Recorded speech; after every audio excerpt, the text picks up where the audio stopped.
What if I told you that one of Egypt's most famous beef dishes doesn't need a fancy sauce, expensive ingredients, or even a grill?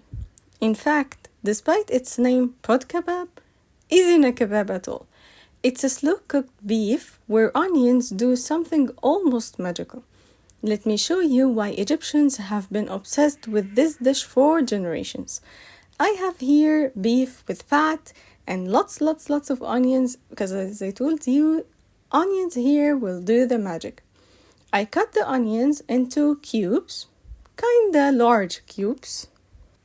And I forgot to say, ويا مليون أهلا وسهلا, this is welcome in Egypt.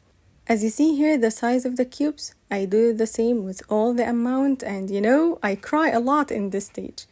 And here also I cut the beef. I cut it into cubes, and here is a trick. I want the cubes of the beef and the onions to be the same size, as you see here, like almost the same size. And I go to the fat. I have here meat fat. I put it in a pot and I wait till it melts a little bit. As you see here, it starts to get color too. And I put it aside and I put the beef.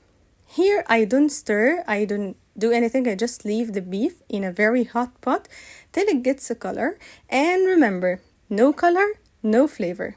As you see here, the beef starts to get like this golden brown color, and I mix everything together. And here I'm ready to add the onions.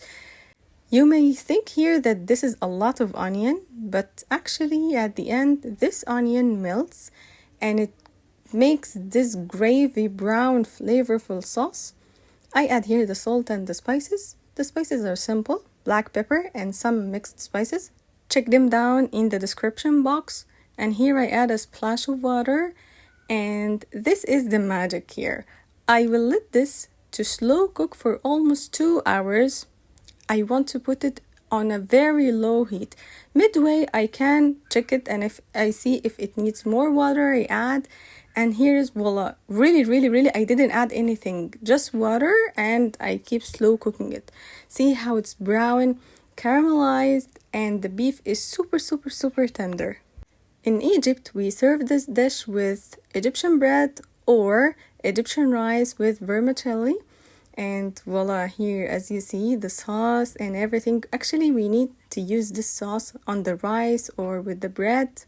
And as you see here, the meat is melting. Subscribe to discover more Egyptian recipes from my home to you.